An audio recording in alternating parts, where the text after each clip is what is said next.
ये नवंबर 2006 की बात है।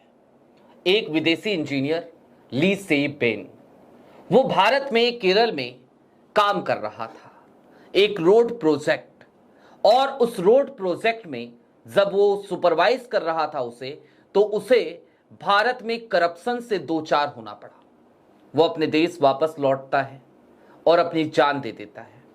जान देने से पहले वो अपना आखिरी खत लिखता है और उस खत में एक नाम था, उस समय केरल सरकार के अंतर्गत काम करने वाले पीडब्ल्यूडी सेक्रेटरी का। वही पीडब्ल्यूडी सेक्रेटरी आज की तारीख में देश के मुख्य चुनाव आयुक्त हैं, यानी कि ज्ञानेश कुमार।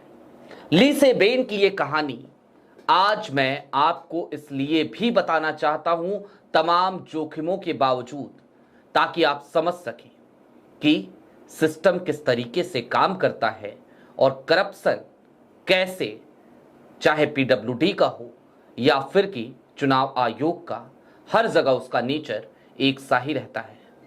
नमस्कार, मैं स्वप्निल और आप मुद्दा देख रहे हैं। दोस्तों, आगे बढ़े उससे पहले एक छोटी सी अपील है। मुद्दा इन दिनों एक गंभीर आर्थिक संकट से जूझ रहा है। एक तरफ हमारे मेन बैंक अकाउंट फ्रीज चल रहे हैं, तो दूसरी तरफ हमारे 2.5 साल पुराने चैनल को हमसे छीना जा चुका है। लिहाजा आपसे गुजारिश है, और ये गुजारिश करना हमारी मजबूरी भी, कि यदि आप चाहें, यदि आप सक्षम हो, तो छोटी छोटी मदद मुद्दा की जरूर कीजिएगा। इसके लिए आप स्क्रीन पर दिख रहे क्यूआर कोड या फिर के नीचे दिख रहे यूपीआई नंबर का इस्तेमाल कर सकते हैं। अब आगे बढ़े उससे पहले एक बात मैं और कह देना चाहता हूं, एक डिस्क्लेमर समझिए इसे। मैं जो कुछ भी आपको आज बताऊंगा उस केस के बारे में, ये सब कुछ उस समय छपी हुई न्यूज रिपोर्ट्स के हवाले से होंगी। हालांकि एक जांच भी बैठाई गई थी और उस जांच का आज तक क्या हुआ ये किसी को पता नहीं है। कोई भी रिपोर्ट पब्लिक डोमेन में फिलवक्त उपलब्ध नहीं है। हम इसको लेकर आरटीआई लगा रहे हैं। आरटीआई से जो जवाब आएगा वो भी आप तक जरूर पहुंचाएंगे। अब आगे बढ़ते हैं, और सबसे पहले आपके स्क्रीन पर हिंदुस्तान टाइम्स की एक हेडलाइन है। यह हेडलाइन 27 नवंबर 2006 को प्रकाशित हुई खबर की है, जिसमें लिखा गया है, सुसाइड नोट एम्ब्रेसेस केरला। इसके बाद इसी खबर का एक हिस्सा मैं आपको दिखाना चाहता हूं। The government caught on the wrong foot has shifted PWD secretary Gyanesh Kumar and asked the vigilance department to probe the financial irregularities in the project. Lee has named a number of officials, including the PW secretary, in his last letter. कुल मिलाकर आप समझ सकते हैं, PWD secretary यानी कि ज्ञानेश कुमार का नाम उसकी आखिरी चिट्ठी में था। उसने कई लोगों के साथ ज्ञानेश कुमार को भी ब्लेम किया था। ज्ञानेश कुमार पीडब्ल्यूडी सेक्रेटरी हुआ करते थे केरल के। उसके बाद पहली कैजुअलिटी जो हुई, पहला जो एक्शन हुआ, वो उस समय की केरल सरकार ने ज्ञानेश कुमार के ऊपर ही लिया। इनको शिफ्ट कर दिया गया, इनको ट्रांसफर कर दिया गया। एक जांच बिठा दी गई, इन्वेस्टिगेशन चलेगी, इसका वायदा किया गया। और उसके बाद उस जांच का क्या हुआ, ये भी आज की तारीख में जांच का विषय बन चला है, क्योंकि पब्लिक डोमेन में कोई भी रिपोर्ट उपलब्ध नहीं है। अब मैं आपको एक खबर और है, उस खबर का एक हिस्सा और दिखाना चाहता हूं, वो भी आपके स्क्रीन पर।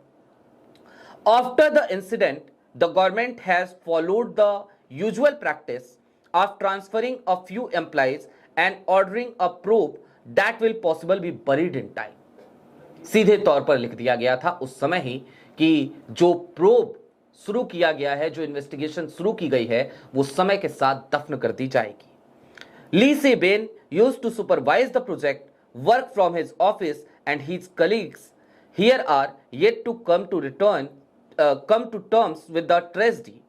Lee's colleague, however, don't want to speak on camera as they have got orders from above. ऊपर से उनको ऑर्डर मिल चुका है, और इसलिए जो ली के सहयोगी हैं वो कैमरे पे बात करने से कतराने लगे हैं। एक विदेशी इंजीनियर जो भारत में आया तो था, वर्ल्ड क्लास रोड बनाने के लिए। जी हां, वो ईमानदारी से अपना काम भी कर रहा था, लेकिन करप्शन का आलम ये कि उस इंजीनियर को अपने एम्प्लॉइज तक पैसे देने में दिक्कत हो रही थी, क्योंकि केरला गवर्नमेंट के तमाम ऑफिशियल्स उसे पेमेंट नहीं कर रहे थे।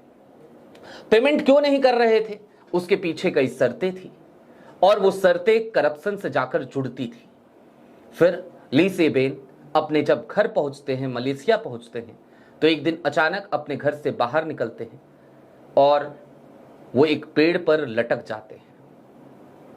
ये करने से पहले उन्होंने एक चिट्ठी लिखी और उस चिट्ठी में अपने साथ हुई तमाम ज्यादतियों का जिक्र किया और उन गुनहगारों का नाम भी लिख डाला जिन्होंने उन्हें इसके लिए, इस हरकत के लिए मजबूर किया था। लेकिन जरा सोचिए ये कैसा सिस्टम है।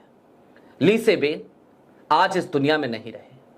उनके मौत की जांच आज तक भारत में सही तरीके से नहीं हो सकी। ये बात हम दावे के साथ इसलिए भी कह सकते हैं क्योंकि पब्लिक डोमेन में अभी तक कोई भी जानकारी इस संदर्भ में उपलब्ध ही नहीं है। दूसरी तरफ ज्ञानेश कुमार, जो उस समय पीडब्ल्यूडी सेक्रेटरी हुआ करते थे, जिनका नाम उस नोट में था, वो प्रमोट होते होते आज की तारीख में देश के मुख्य चुनाव आयुक्त बन चुके हैं। ये असाधारण उपलब्धि है उनकी। अब जरा थोड़ी देर के लिए और ठहरिए और इस बात को समझने की कोशिश कीजिए। क्या ली सेबेन ने, और यह सवाल किसी के भी मन में उठेगा, क्या ली सेबेन ने जिन स्थितियों से संघर्ष किया और उस संघर्ष में वो हार गए, क्या आज की तारीख में इस देश में देश के तमाम मतदाता भी वही संघर्ष करने को मजबूर हैं? वोट चोरी है या वोट करप्शन है ये? क्योंकि एक तरफ ज्ञानेश कुमार बिहार में एसआईआर को लेकर कहते हैं कि हमने बिहार वोटर लिस्ट को पूरी तरीके से शुद्ध कर दिया है।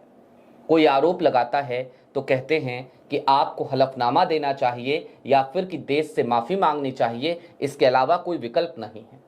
वोट चोरी के सबूत सुप्रीम कोर्ट पहुंचते हैं तो जस्टिस सूर्यकांत उन तमाम सबूतों को देखने से, सुनने से इनकार कर देते हैं और कहते हैं आप जाइए और जाकर चुनाव आयोग का ही दरवाजा खटखटाइए, आप हमारे पास मत आइए। और इन सब के बीच चुनाव आयुक्त लगातार अपने सीने को चौड़ा करके डंके की चोट पर नए नए जुमले गढ़ते हैं, बिहार के चुनाव को मदर ऑफ ऑल इलेक्शंस बताते हैं। लेकिन थोड़ी देर के लिए ठहरकर हम ये सवाल क्यों ना खुद से पूछें कि क्या ली सेबेन वाली हालत आज इस देश के मतदाताओं की हो गई है? दोस्तों, समझने की जरूरत तो ये भी है कि उस वक्त भी वो जो चिट्ठी थी वो एक सबूत थी, लेकिन उस चिट्ठी का क्या हुआ? उस चिट्ठी पर आखिरकार उस समय सरकार ने ध्यान क्यों नहीं दिया? वहां सरकार उस वक्त लेफ्ट की थी। 2006 का मामला है, देश में सरकार यूपीए की थी। सवाल यूपीए की सरकार से भी है, सवाल कांग्रेस से भी है, सवाल लेफ्ट गवर्नमेंट से भी है और सवाल आज के मुख्यमंत्री पिनरई विजयन साहब आपसे भी है। आप एसआईआर के खिलाफ संशोधन तो पारित कराते हो अपने विधानसभा में, लेकिन क्या आप उस विदेशी इंजीनियर की उस फाइल को, जो 2006 की फाइल है, एक बार फिर से खोलकर टटोलकर उन तमाम साक्ष्यों को देखेंगे, ताकि ली सेबेन के गुनहगार वो जो भी थे, हम सिर्फ ज्ञानेश कुमार का नाम नहीं ले रहे, उनका नाम तो ली सेबेन ने लिखा था, वो जो भी गुनहगार थे, जितने भी गुनहगार थे, उनमें से जो अभी भी हैं इस दुनिया में, उनको कम से कम सलाखों के पीछे तो पहुंचाइए विजयन साहब। यह जिम्मेदारी आपकी है, क्योंकि मुख्यमंत्री आज की तारीख में केरल के आप हैं, तो सवाल आपसे है। एक आरटीआई में लगा जरूर रहा हूं, लेकिन मुझे उम्मीद है कि केरल गवर्नमेंट उसका कोई माकूल जवाब शायद ही देगी।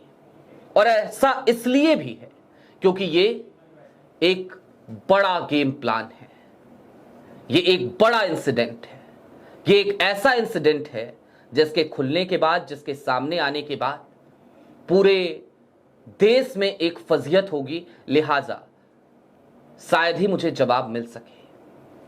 और ये खबर आज करके शायद मैंने एक बहुत बड़ा जोखिम फिर से मोल लिया है, लेकिन मुझे दर्शकों पर भरोसा है, अपने दर्शकों पर जो हमारे साथ रहते हैं। न्यायपालिका हमें कितना भी निराश करे, हमें उस न्यायपालिका पे भी भरोसा है, लिहाजा मैंने ये जोखिम मोल ले लिया। सच्चाई तो ये है कि ऐसी ही खबरों को करने की वजह से इससे पहले का हमारा चैनल हमसे छिन गया, हमारे अकाउंट्स भी फ्रीज हुए। लेकिन ठीक है, बोलने की कीमत किसी न किसी को चुकानी पड़ती है, और ऐसी हर कीमत जो सवाल पूछने की वजह से, मुद्दे उठाने की वजह से, सच बोलने की वजह से मुझे चुकानी पड़े, मैं उन तमाम कीमतों को चुकाने के लिए तैयार हूं। बहरहाल अभी के लिए दीजिए इजाजत। ऐसे ही तमाम अपडेट्स, तमाम डेवलपमेंट्स के लिए जुड़े रहिए मुद्दा के साथ। चलते चलते फिर वही अपील, चैनल पे नए हो तो सब्सक्राइब करते हुए जाइएगा, सक्षम हो तो मुद्दा की आज की तारीख में, जब वो एक गंभीर आर्थिक संकट से जूझ रहा है, जब डे टू डे ऑपरेशंस में हमें काफी मुश्किलों का सामना करना पड़ रहा है, जरूर कीजिएगा। बहुत शुक्रिया।